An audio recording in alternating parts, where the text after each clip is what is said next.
All right, hello and welcome to the 62nd episode of Downtime Podcast with Jeremy and Alyssa.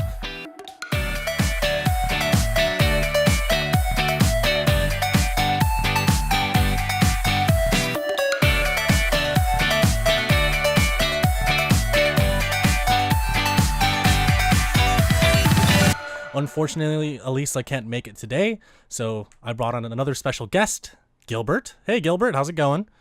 Hey, thanks for having me. Yeah, no problem, man, no problem. So Gilbert and I have worked together in the past, and found out that he is a game dev on top of another plethora of other interesting things and hobbies. So we'll get into that later. But yeah, man, how's your night? How's everything? How's your week so far? You know, everything's been pretty well. Today was a pretty light day. Kind of did some running around, a little bit of adventures, but yeah, everything's been pretty calm. It's a nice week so far. I feel good about this week. Oh man, I had quite the opposite. I actually almost died 3 times today. Like, not even, no joke. All right, so I take the bus to Castro Station and then hop on a train from there because they closed the Muni Tunnel near where I live, and so when I got to Castro Station this morning, it was closed, and I was like, "What?" Like there were so many people waiting for different buses, so I didn't want to wait for a bus. So I called an Uber, and the Uber took like 10 minutes to get to me, and I was like, "All right, whatever." So we're cruising down Market Street, and then I'm looking at my phone, I'm just like reading some news and articles, and then I hear "oh" from the driver, and then I look up, and as he's braking really hard, we slam into the guy in front of us. Whoa! Wait. I was expecting that. Yeah. So wait. I've always dreaded this happening to me. It's like, one day, one of my crazy ass Uber drivers is gonna smack into somebody, or because they like to do like illegal U-turns, running red lights, whatever it is to get you there so they get the next ride.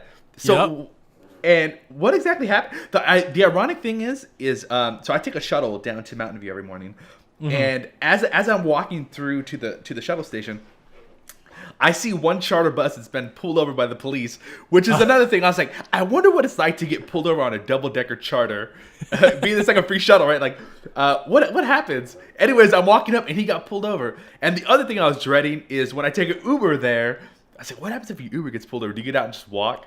So, yeah. So, tell me about what happened, please. Yeah, no worries, man. So, it was kind of crazy. So, after we rear-ended him, like, it wasn't too bad, but I definitely felt the shock after we hit him. And then the driver turned around and looked at me, and he's like, oh, he stopped on a green. And I looked, and he's right. The guy in front of us did stop on a green. So, it wasn't my driver's fault. So, then the guy in front of us turns on his emergency lights, and then my driver turns on his emergency lights, and we're pulling off to the side, and then my driver gets out and talks to the other guy who has his window down, and the other guy's like, "Hey, is it bad back there?" And then my driver's like, "No, there's no damage at all." And then they both look at the front of my driver's car, and then my driver's like, "Yeah, it's fine on my end too." And the other guy's like, "All right, thanks." And then he just drives away. Is that normal protocol for? Well, I don't know, man. Is that like? Was that fair to say on both parties that it's okay to drive away? No, that's a hit and run. I don't know, that was a class A hit and run. Like, they should both be exchanging information. And the fact that my driver is an Uber driver, he needs to report that. But clearly he didn't report that. He didn't even like apologize for it. He didn't ask if I was okay. He was just like, "Oh man, the guy in front of me didn't stop." I was like, okay, like okay, what about me? Strange. This is really strange because being that all this happened today, this is like Twilight Zone ironic. My coworker wasn't here today, and everyone's like, "Is she okay?" She actually got rear-ended, and it was a hit and run. Oh, what the hell? Yeah, it was just like really strange. So, like, is everyone okay? Is she okay? I was like, interesting. Yeah, man. I think it's Monday the 13th is what it really is. Yeah, absolutely. Yeah. So that was attempt number 1 on my life. So there. I'm glad you made it to the podcast. That's all I got to say. Thanks, man. I appreciate that. So attempts number 2 and 3 happened at the same time on my way home. Actually, on the bus on my way home. So here's the crazy part. I'm going home on the bus, and then I hear police sirens, and I'm like, okay. And then the bus driver's like, oh shit, and he brakes really hard, and he's about to hit a police car. and he stops like right in front of it, and I was like, "Oh fuck, dude! Like you almost hit that police car." And the police officer was clearly mad, and he was like looking at the guy, had his hands up, like, "What the fuck, dude?" And so then the police car drove away, still sirens on, and then there were a bunch of police cars after that in the opposite lane, and we're driving up the road, and then the bus driver was like, "Oh crap!" and he brakes hard again, and he almost hits another cop, like on another street. Like, wait, these are Muni cars? These are Muni buses, dude. Man, okay. Oh my god, I almost died twice. And then he drove and he finally stopped, and I got off. I was like, oh man, today I just can't catch a break today. Like, holy crap. Maybe that's a sign that you just got to bike downtown, take a little extra time. Yeah, right? Like Uber and Lyft aren't going to help me. The buses can't help me. Like, fuck it, dude. I'm just going to walk or bike. Like, at this point. I don't know. Either that's a bad omen or a good omen. I don't know. yeah, right? Yeah. Yeah, man. So, wow, I had quite the start to a week so far. Well, it sounds like an interesting start to a week, man. All right. Yeah. Just keep it going for Tuesday through Friday. You'll be good. Exactly. You got to keep me on my toes, Yeah, exactly. Oh, boy. Oh. Well, yeah, so that's been my week so far. What about game-wise? Have you been playing anything? So I have a couple. I have a few. So one. Yeah. So normally I've been carrying the Switch with me because it's like an extra large Vita to me. But so I was playing Wonder Boy, which is a remake of a Nintendo game, which is really nice. It's a really beautiful game, but it plays a lot like the first one. So, It's a little tricky, but yeah, it's pretty fun. It's a cute little game. Nice. And then I was also playing the new Zelda. However, this is really horrible. I really got pissed at Nintendo, so I actually been leaving the Switch at home in protest. What happened with Nintendo? Are we talking about the lawsuit? I don't know anything about that, but Oh, okay. So no. So what I did was kind of jumping ahead a little bit is, of course, as you know, I've been working on a couple prototypes. Mm-hmm. So I actually sent. So I've actually got accepted to PlayStation for getting all their dev tools and all the good stuff. Oh, and awesome! So I submitted. I guess this is there's a couple things. Maybe I gave them a little too much information, but the project's been going on for a while. So I was like, hey, this is what I got. This is where we're going. This is the budget XYZ. So everything's going on. So I sent them screenshots and animations. The manga, like all this stuff. We'll get back to you in 2 weeks. So the ironic part is they authorized me to use the Wii U dev kit and also the 3DS XL .0.5.death. I don't know, whatever.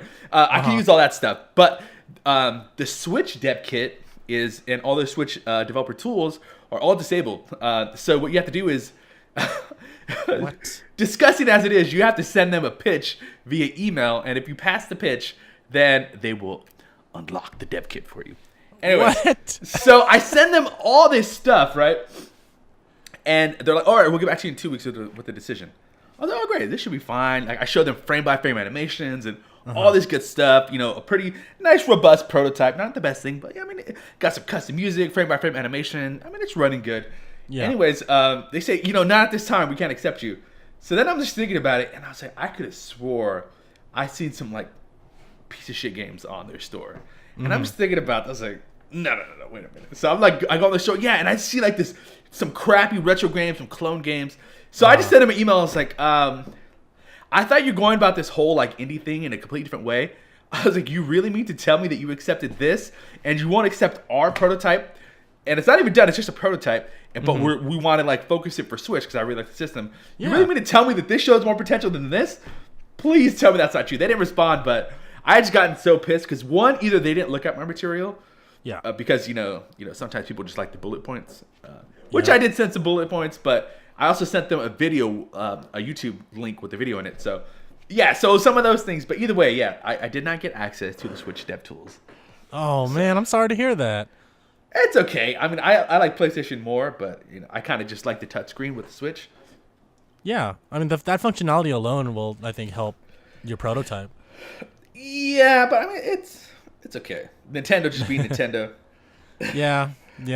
Speaking of that, kind of jumping on the news really quick, Nintendo is suing a bunch of ROM sites. I think just 2 ROM sites for $100 million. Really? Yeah, because they're very tight about their properties and their IPs. Well, I don't want to be biased, but I'm gonna have to go with the ROMs on this one because it sounds like a resurgence of the Tengen cartridge. If you know anything about that. No, tell me more. The Tengen. So what it was is we're going way back right now. Yeah. So Tengen is so are you familiar with Nintendo cartridges? Yep. Oh yeah. Did you ever see the black ones? Yes. So those are basically bootleg cartridges. Oh, okay. So the only way, I mean, it's very Nintendo and it's very Apple-esque, where it's like, okay, well, you can only be on our software or hardware if you do exactly what we say. So back in the day, Nintendo would only allow certain games to be on their consoles. And it's like you have to like pay them XYZ and and you have to pay for their lockout chips and buy cartridges straight from them. So what they did so Tengen, I think was Namco or somebody else filed. So this is super sneaky, man. This is so sneaky. They file a lawsuit with Nintendo, claiming something, right? And because of that, they have to release the lockout chip source code to prove that they were in violation of some kind of whatever the lawsuit was about. So they did this lawsuit only to get access to the source code. So what they did is that lawsuit happened. All they did was grab the source code and hire a bunch of other developers that were not involved in the lawsuit. Like, hey, can you put this software on a chip? So yeah, so they did that, but these people didn't know what they were doing. It's like, bam! So they were able to make their own Nintendo cartridge and start publishing their own games. So what started happening was they had these 10. So that's why there's two different versions of Tetris on the Nintendo, because one was like a fraudulent version basically, and the other one was a legitimate licensed Nintendo version. Oh wow. Yeah, so they started threatening like KB Toys and these other people, like, we'll stop supplying you with cartridges if you keep selling Tengen games. Yeah, so it's just like it's very similar to like a ROM thing where it's just like, okay, it's like a Hackintosh, it's like it really is a game, but they just like reverse engineered a lockout chip and made their own cartridges. Wow. Yeah. That's crazy. And that's a little bit of gaming history. Oh, thank you. I'm sure our listeners would be very interested in that too. Yeah. So Nintendo is pretty much like the Disney of video game like companies. That's like, it's hard to argue with that because Disney's very tight on their properties. Disney owns a lot of things. Nintendo doesn't really own a lot of other companies. They do own a lot of subsidiaries, but not as much as Disney, of course. But they always, they're family friendly, kid friendly, all that jazz. So I think like a lot of people would agree that Nintendo's right in justifying doing this, but honestly, Nintendo's only trying to make a statement, and I don't agree with what Nintendo's doing. I think that there will always be ROMs. There's always going to be pirates, and there's always going to be people looking for these kind of free games and stuff. So whatever comes out of this, we'll see. I mean, it's not really going to determine the future of ROMs because ROMs will always be there. Yeah, definitely. Nintendo, they've always held like a special place in my heart because they've always been really big on like doing really innovative things with game design and things like that. But I don't particularly like how they've always acted with third-party developers. It's always like been this ruling with an iron fist. Like I'm not sure if you know, but are you familiar with like what's it? Ed McMillan and Team Meat and all that stuff? Are you familiar with them? Yeah, I know the whole story with them and. Yeah, so like they were actually trying to like do like some Wii U stuff and like they wouldn't accept like Binding of Isaac and Super Meat Boy on their consoles. I mean, that stuff now is on the Switch, ironically. Mm-hmm. But yeah, before like they wouldn't accept them because of all the blood and gore, which he's been notorious for. Right. Yeah. But now because I guess Nintendo's lifted that ban in a way because they introduced Skyrim and Doom on the Switch and especially Doom is extremely bloody. Oh, Doom is on the Switch? Yeah, Doom is on the Switch. Oh, bringing it back because I know it was on the SNES, so that's interesting. Yeah. It back. All right, that's a step in the right direction. Yeah. It's the new Doom too from 2016. Well, not new, but yeah. I haven't played that one yet. Yeah, it's good. I have it on PC. I like it a lot. So a buddy of mine actually just got that for his kids on the PS4 doing like the VR. No, it was like a VR headset and it came with Doom. I'm not sure how his kids like it, but he really liked it. Oh, I bet. you gotta check this out. it's Doom in VR. He puts it on immediately and starts playing it. He's like, "Hey, you gotta check it out. Look." Hey, hey man, let the kids play too. Come on. Right? Yeah. Yeah. From my end in gaming, have you ever played Serious Sam or heard of the game Serious Sam? That sounds really familiar. It's like a first-person shooter, and you're this dude who travels through time, and you shoot like thousands of aliens that come at you, and you have like different weapons. You have like a giant cannon to a chain gun to little pistols. But there was a Steam sale recently, and so my brother and we bought all the games on Steam, and we're just gonna play through each one from one until the last one. I'm not sure if you made that up, but it kind of sounds like Nazi zombies. Oh, kinda, yeah. I mean, the Serious Sam games are more linear based. Nazi Zombies, I guess they're kind of linear, but then like it's kind of endless in a way. Yeah. Okay. I'll believe you.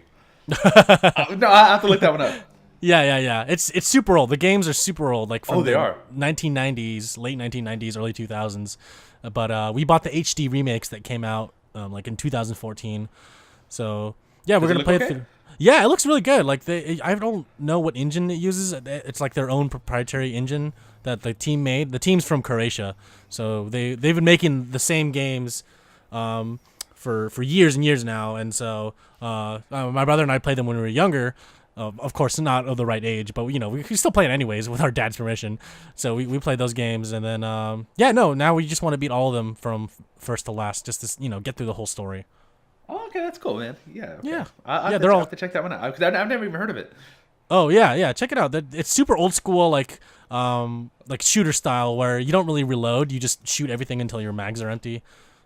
So it's like kind of like Quake and Doom, all those other old shooters. Okay, sounds interesting. Let's check it out. Yeah. I'll add that on the list, Doom, and then I'll try that one next. Yeah, man, do it. They're all co-op.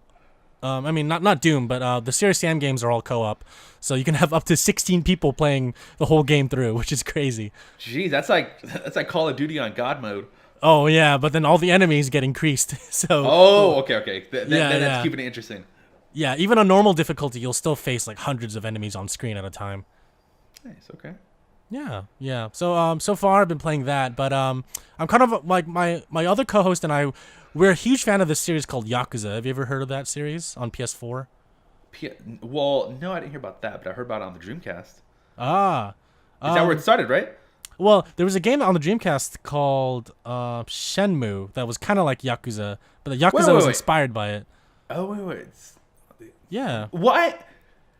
Was it on the PS3? I know there was like an earlier version of that game, right? So yeah, they started on the PS2. The PS2, that's right. Okay. Yeah. So it's kind of funny. The PS2 version of the first game is the only one in English, I believe, and one of the characters is voiced by Mark Hamill, and then the main character I think is Michael Keaton. I could be wrong. Wait. Michael Keaton as in the old school Batman, and Mark Hamill as in the Return of the Jedi. Yeah, that's right. Those two guys. So. They did an English voiceover of those games because the developers, Sega, is actually the ones that developed the game. They felt like an American audience wouldn't kind of grasp the whole cultural aspect of the game since it's largely based in Japan and they make a bunch of references to things in Japan and stuff like that. So the Japanese developers didn't think that a Western audience would be able to understand the game fully. So they hired a bunch of like really talented and famous voice actors to portray the characters in hopes that it would draw a Western audience. Unfortunately, back in the early 2000s, it wasn't that big in the West, but it did have a cult following. They subsequently released all future games with the original Japanese voice acting and English subtitles, which was a lot better in my opinion since it kind of is more home to what it's supposed to be. And yeah, just this year they released Yakuza 6, one of the last games in the series for the main character on PS4, and it came with a very special edition and all this other fancy stuff. So my co-host Alyssa and I, we found out about the very first game in the series, which is a prequel that came out last year called Yakuza 0, and it's got like 150 hours of content in the game that you can play over and over again. So we found about that game, and then we just fell in love with the series, and now we're waiting for the next game to come out, which is next month, which is a remake of the second game in the series. There's like part 6? Yeah, it was a part 6. So, yeah. You know what that reminds me of? That reminds me of like Tropic Thunder, where it's like Scorcher's like, no one's seen it coming 6 more times. Have you seen that? I've seen that movie so many times. I love that movie. It's like, who left the fridge open? Yakuza 6. Yeah. No, I haven't played any of those, but you actually touch on a really, really good point that it's not bothered me. It's just kind of like it's like, oh, that sucks, like whenever they because I'm really a big fan of like the Japanese culture. Like I've been to Tokyo. I mean, I love that place. I love the artistry there, just the master of their craft and the whole samurai thing. I mean, they're so respectful. I mean, everything they do is just like to a T, and it's just like and I really respect that. So when it has anything to do with them, I want it to be just as they release it, because it's kind of like this Mozart thing where it's like, you can't change what's perfect. In my opinion, they do stuff that's really, really, really just, I mean, in a way, it's just like the way that it should be. And when if they're proud to release it, I mean, we should be proud to accept it. But, we have this whole thing where they like to touch on, a lot of times they like to touch like on spirituality and things like that. And, they're like, oh, that doesn't really fit with the Western, we got to switch that a little bit. So there's been movies and other things that have always been like, why, that's not really cool. So I've always been one to like, I'd rather see the Japanese subtitles or import the Japanese version with the subtitles, things like that. Yeah. Especially like even with like anime and manga and stuff, it's like I'd rather, I'd like it original. Like my biggest thing too is I'm such a big fan of the original Dragon Ball Z series and Dragon Ball and all that stuff. So like one, because like the music is so dark and eerie and just really intense, and the voice acting is just incredible, and everything's just like this really good blend. And then they try to westernize it, and they just put like this corny rock music and just like I don't know where they got these voice actors like straight out of college, but I mean, just sounds like Vegeta sounds like he's just getting out of puberty. It's just like. And it's just so different when you watch it, like the original way that they released it, the way that, the creator wanted it and things like that. It's just like, I mean, it's just like this, it's just perfection in a lot of ways. Especially with the music. I mean, it's really interesting. Like, I don't know if you watched the Japanese series, that like they use like a lot of bassoons and just like these horns and just like strings, and it's just, I mean, it just really kind of sets a tone for like a battle and different things like that. And the way that they use like violins just, I mean, really carries the emotion. Yeah, I've seen a couple episodes of the original Japanese version, and I mean, I grew up with the English dub, but then I like you, I'd rather listen to and watch a subbed version of something than a dubbed version of something, because there's just a pure like originality to it. There's just something about something that comes from the heart of another language and another like feeling that you can't really translate into English sometimes. So I will say this. So I was growing up with the actual English version.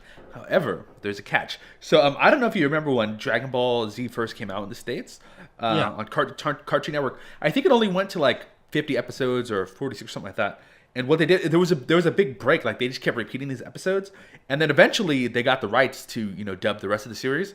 And then they started like whatever it was in the Frieza saga somewhere, and they started over, and they and at that point I completely hated the series. I was like, what are they thinking? Like, and I mean, I was like, I don't know, 13, 14. I was like, dude, this is terrible. So I mean, I was such a big fan of like the earlier ones, and then and these were like, they changed the music, and they also had English word acting, and I thought it was completely fine.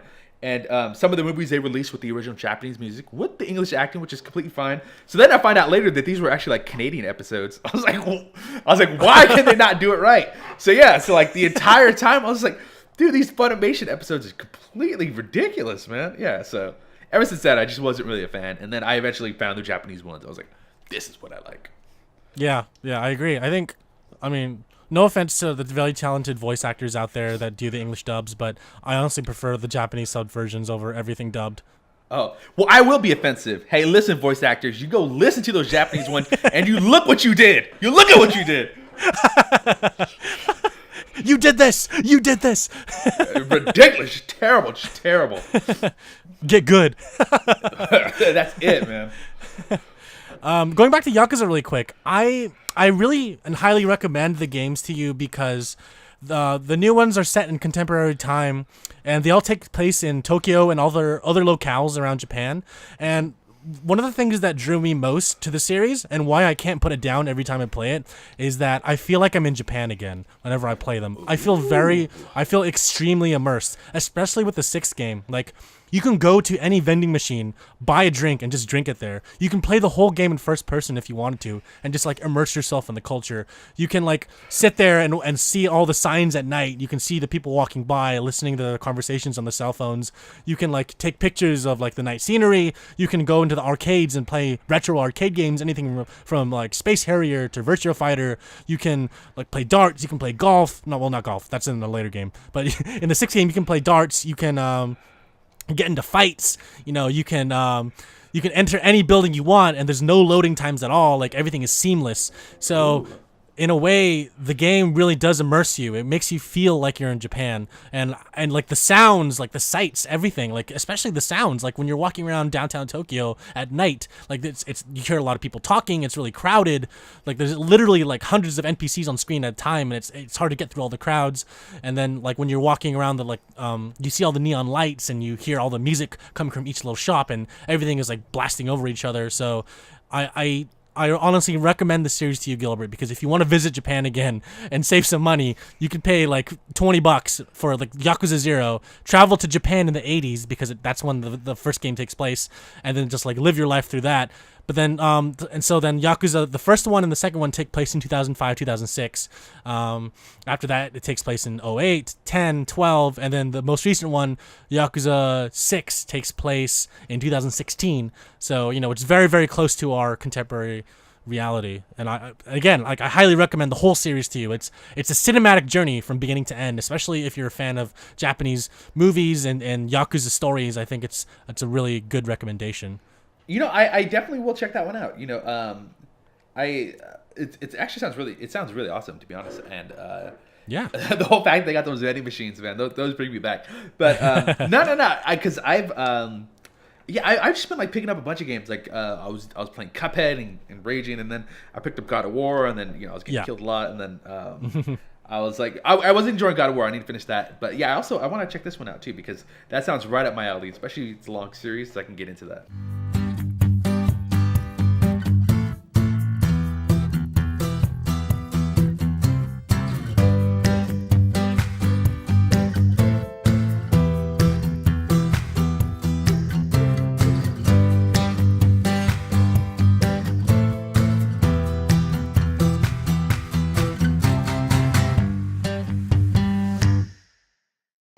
Yeah, man. I mean, you'll love it. Honestly, like each cutscene is almost like a movie, but then the gameplay in itself is also like time consuming because you'll get distracted. Like there's a main story, but maybe you might want to play, get a higher score on Outrun.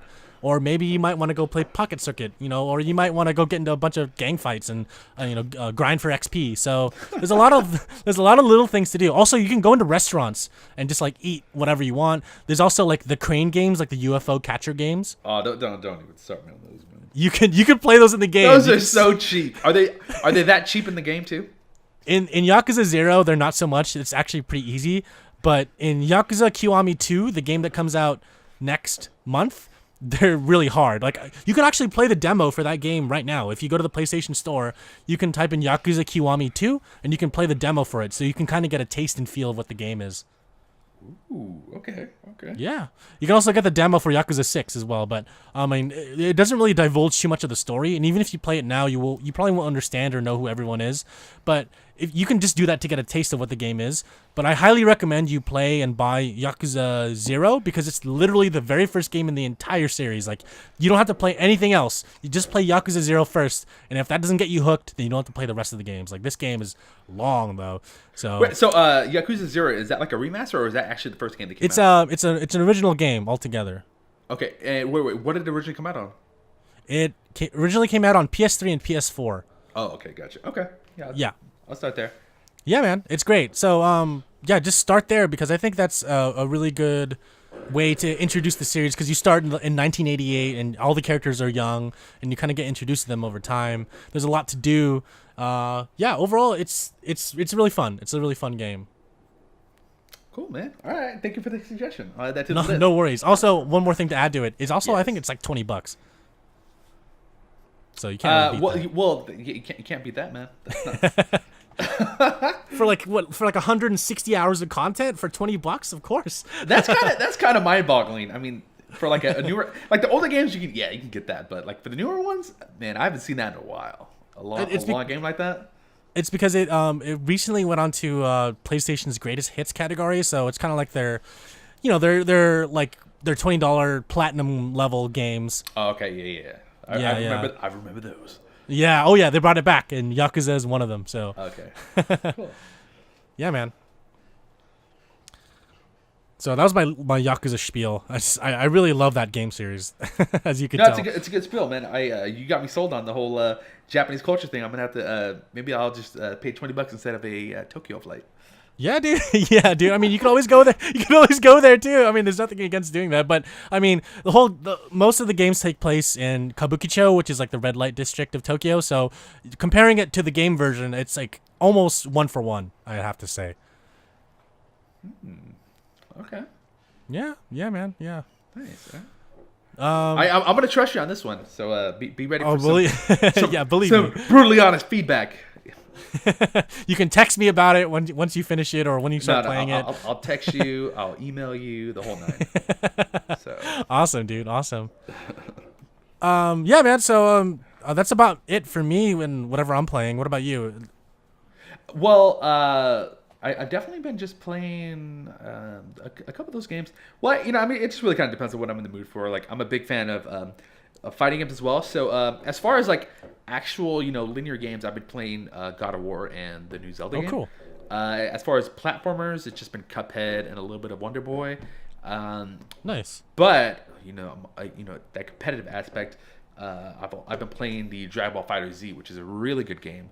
I'm such a big fan of animation. Yeah. So, I mean, whether it's like UI animations or like character animations and sprites and things like that, but those, I mean, they did such a good job with the animations in there, and it's pretty amazing. Oh yeah, I heard that. That's like everyone's lauding it as one of the best like Dragon Ball Z fighting games. Well, I'm not really a big fan of like 3D fighting games.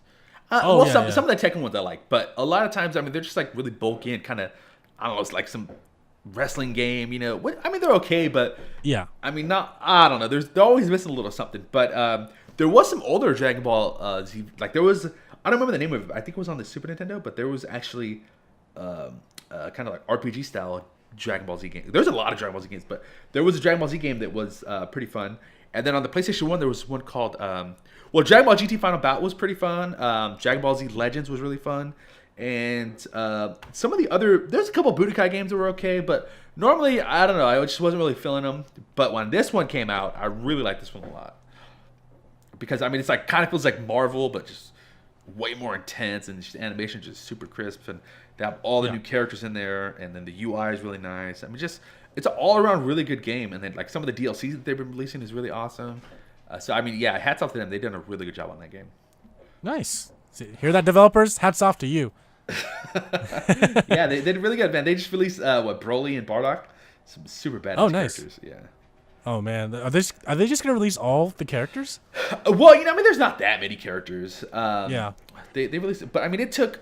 So, what they were talking about Broly and Bardock for months and months. I mean, it took them a while, so I'm assuming that it's a lot of work to release characters in this game, because there's not that many characters, 20 maybe, and then they had 2 DLCs, so yeah, it's probably a lot of work, especially because the robust animations. Yeah, I would assume it takes a while. Yeah, I got you. Speaking of anime, do you watch Attack on Titan? Yeah, so I have a really, really good friend, and she turned me on to that. I didn't finish it, but that is a really good series. Yeah, I actually watched. I've never seen all of season 2 until this past weekend when I literally binged watched all of season 2. That's the only way to do it. Yeah, dude. And I gotta say, I'm hooked. And season 3 is already coming out right now. So I'm like, I didn't realize that. And so once I did, I was like, oh shit, dude! Like I get to watch all of it now. Like that's great. Wait. So how many? There's 3 seasons. So so far there's 3 seasons. Season 1 is like 25 episodes, and then season 2 is only 12.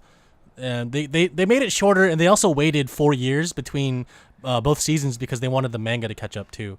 See, that's what I was thinking. I was like, because when she had me watching it was like, it's like 2014 or something. I was like, yeah. I was okay.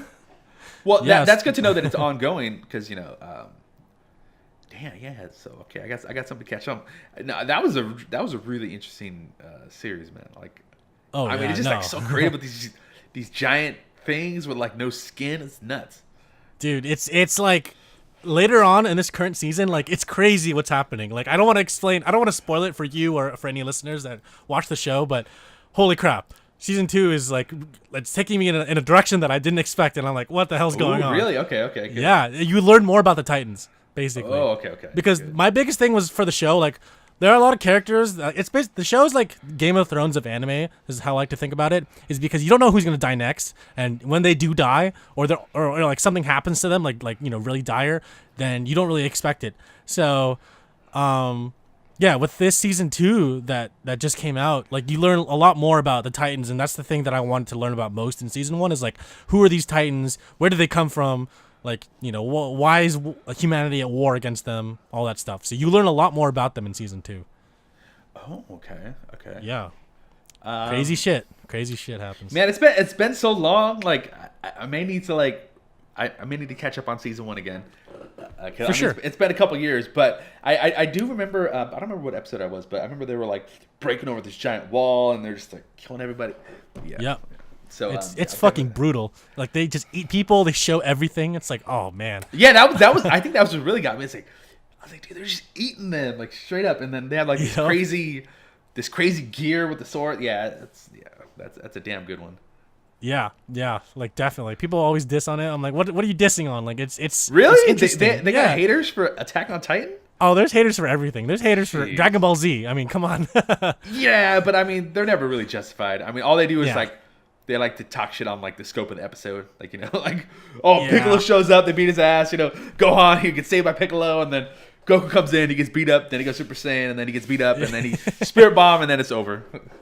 Yeah. I mean, there'll always be haters for everything. So it's okay, Yeah. So closing out really quick. I just want to talk about your game. When I first met you, we kind of discussed video games and game development, and then you told me that you're working on something. So for our listeners too who are really curious, because there's a lot of people who I'm sure want to go into video games, and you're a really good example, I think, of someone that wants to do game dev but also wants to work on other things and work on your passions. And for you, this seems like a passion project. So if you want to talk a little bit more about what it is and what you're doing and where people can follow the progress. Yeah, so I mean, it's been pretty a dynamic process because we switch gears quite a bit. I mean, so of course the project is called Costume, and we've tried a few different ventures, and we're just really not sure of like the approach that we want to take. So initially it did start with just a 2D game idea, but I mean it evolved so much more than that. So I mean we spent a couple years designing characters and really kind of getting the whole concept of what we want to encapsulate. And then we also then we started begin development, and a big thing was just like we didn't want to compromise anything. I mean that could have been like a kind of shooting ourselves in the foot, if you want to say that. But it's like, no, like I was really big on doing the animations right, having the character design right, doing the story correctly. So I mean a lot of these things take a while, and it takes a lot of discipline too. We have so the core team has been about 3 of us, and we also hire whoever we need, freelancers to do different things. But so we have Han, who kind of takes care of a lot of the writing as far as character design, and myself, who has kind of really been heading up on some of the game development stuff, but also helping out with game design and helping designing the characters. Han has been definitely more involved with the story, and then we have Harless, who's been pretty much the full-time artist with all the characters, and then we have some really good people to help out with UI and as well as animations. Yeah, so it's definitely been an interesting process. So I will take a step back and kind of tell you the inspiration for the entire project. So my thing is I was such a big fan of the original Mario, as most people are.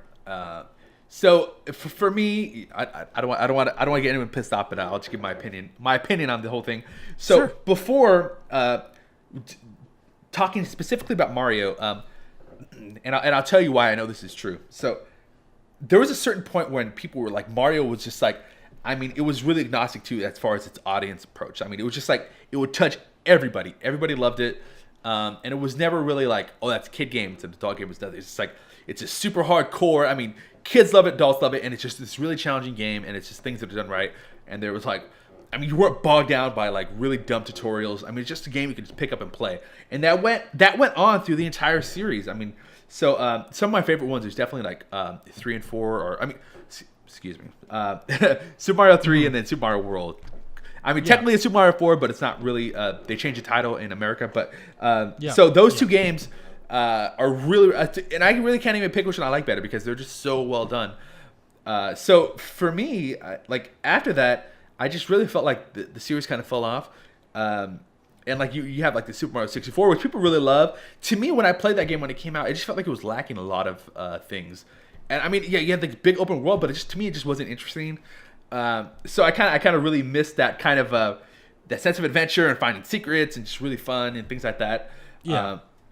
So the reason why I say that I know that it kind of fell off because they released the Super Mario Maker and it goes up until like Super Mario World. They don't really have anything. So that's why I know. I was like, okay, so they released the Super Mario Maker and it just creates all this hype. So I was like, so they were doing something special at that time, because as soon as they released that, bam, people just go nuts for this game. So quite a number of years ago, I was kind of walking and I think, you know, and whenever I hang out with my little brothers, like in Vegas, it's like the one big thing is like pull out the Super Nintendo, let's play All Stars and let's play Mario World. And it's like this thing just, you know, kind of, you know, just really nostalgic thing, but it's really fun to pull those out. So I remember like one year I was like, man, I was kind of thinking to myself, where is this Super Mario 4 at? You know, and I was kind of thinking, what would it be if it actually did come out? Like if they were to utilize all the power of the next gen consoles, but not make it, because right now those games are such geared for kids, it's ridiculous. Like one of my friends like had to sneak in to go buy like a Wii. Like he's like, oh, you want to tell nobody he bought it. So I mean, but it never had that vibe. Before it was just like this really hardcore platformer, just really exciting, you know, just it was Mario, you know, and that's all you have to know. But after a while, it just kind of became like this little kid game, you know, with like a buck tooth and, you know, just you could just mash on controls and you win, you know, kind of thing. But before it was never like that. So I was thinking to myself, you know, what is that game? What would it be? So as I would walk, I would just be brainstorming these ideas, like what would this next gen game be? So after a while, I was like, you know what? I was like, I'm not gonna wait for it. I'll just make it, you know. So I was like, well, what is a really awesome character? So so the main character costume also he wears a really interesting outfit, you know. And so what I did is I took animal. So you get a character, and usually it's merged with an animal trait. So everybody in the main cast always has an animal trait, and the main characters usually have an assist, which is kind of like Mario and Yoshi. So in costume case, he has a red panda which sits on his head, and he's basically the assist. So costume itself is pretty average, but when he has the assist, just like Mario, he becomes extremely powerful. So that was my whole thing, because I was like, you know, this duo just really made things interesting. So I wanted to add that concept, but also I wanted to make it where it was really interesting, challenging. And one thing was, I was like, well, we have to harness the next gen power console. So I was like, okay, well, I really didn't want to sacrifice on the animations. I wanted to have like kind of like a living, breathing anime. So, but keeping the core concept, so making things interesting and challenging with the platformer, but not too difficult where people would be like, you know, kind of turned off by it. So I kind of merged like the fighting system with like combo, but not like run and gun or just like, you know, a hack and slash. I really wanted to make an actual game, but really focus on the core fundamentals. So with Mario, the whole premise of that game is jumping, and most games, you know, have one core concept. So the one concept I wanted to kind of focus on was definitely throwing or like melee attacks. So like, and using your assist in that way. So it's been quite a challenge to kind of make that interesting. And of course, the animation is always challenging when you're throwing something and pulling it back, because normally you throw something and then it, you know, you don't really get a retracting animation. So that was tricky, because, you know, that you know, assist has to come back. So kind of working on that and working on, you know, incorporating puzzles and different things like that. So that's kind of a little rundown. Sorry for the ramble, but that's kind of a rundown of the entire project. No worries. Wow. Yeah. So do you and the whole team work together in the same place? No. No, not at all. So we've had quite a number of people working on the project. I mean, one has been, you know, for the most part, everyone's been remote in different parts of the world. So Harless, he's the lead artist. He's in Indonesia. Han is pretty much been kind of my he's been one of the key factors, just as me. He's been one of the biggest people on the project. He is currently in Thailand.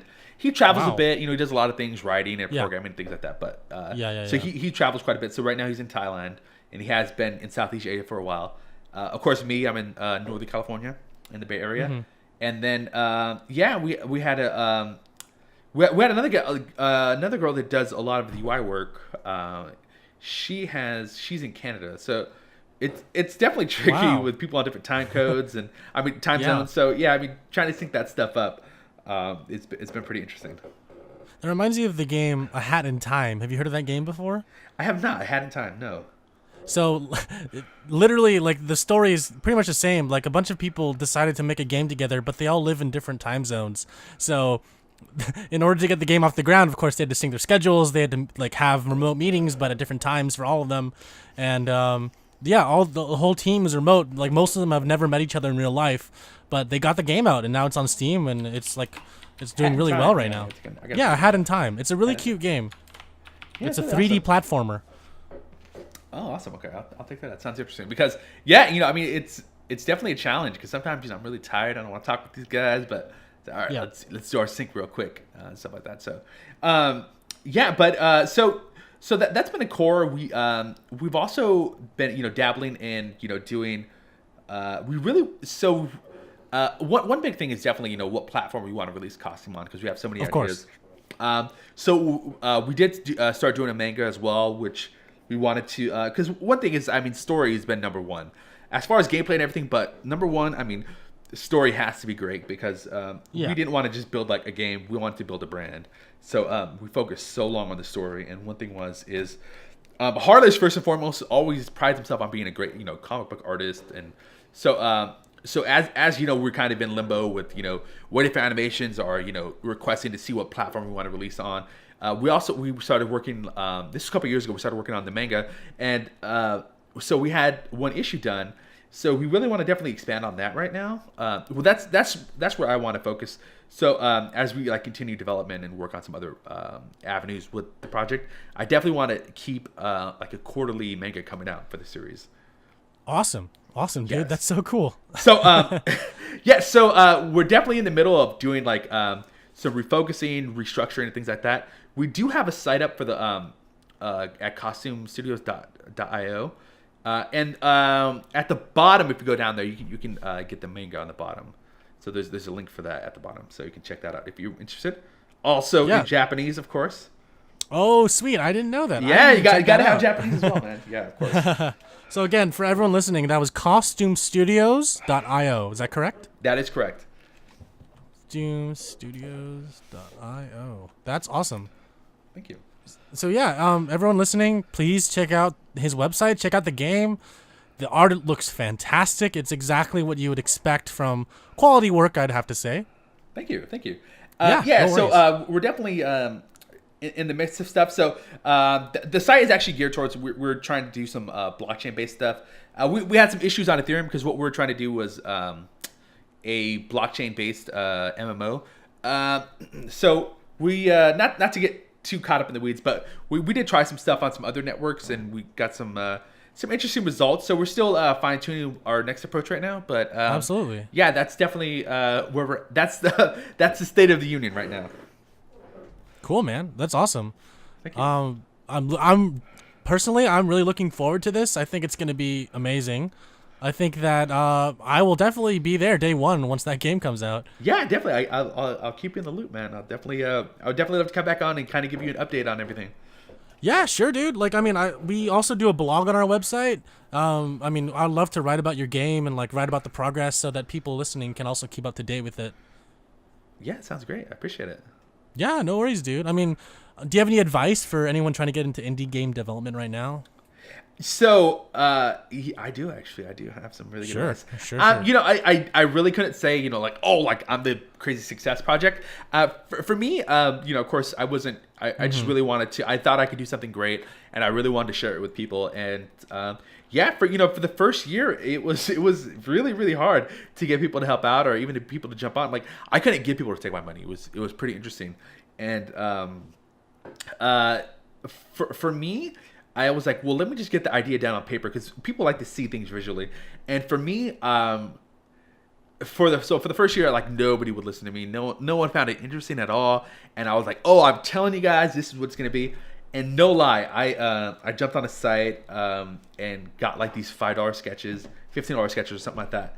And I was like, and these are literally just sketches of an idea. And from that point on, everything completely changed. It's like people finally understood, like, hey, that is really awesome. I'd love to see more. So then I ended up meeting Harless on DeviantArt, and he wanted to do a sketch. He didn't want to do much more than that, but I hounded this guy and hounded him. So finally, he said he would color it, and I wanted I wanted cell shaded style, and yeah, we got it done. And all it was I had a couple renderings of like gameplay ideas and a few sketches, and that's kind of all it was to really get a few other folks on board and kind of get things moving. So really, I mean, that's where it kind of started for me. I was like, I just had to like spend a couple bucks and get a couple illustrations done, and really kind of show people that I really did have a good idea.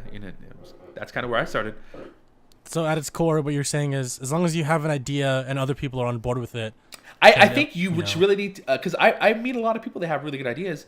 I was like, just get something down where people kind of take you a little bit serious.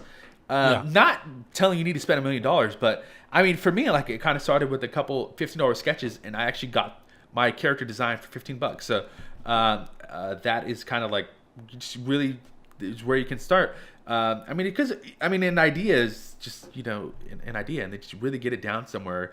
And I think once you have something down on paper where you can show people, I think is a big thing. Because I've actually taken some of those sketches to like some meetup groups and things like that, and recruited some people to do art for me. So I definitely think just having something down on paper where you can show somebody, because I mean, proof of concept or like an idea for a prototype, I mean, those things are really important, because you can blow hot air all you want, but no one's gonna be really interested unless they see something.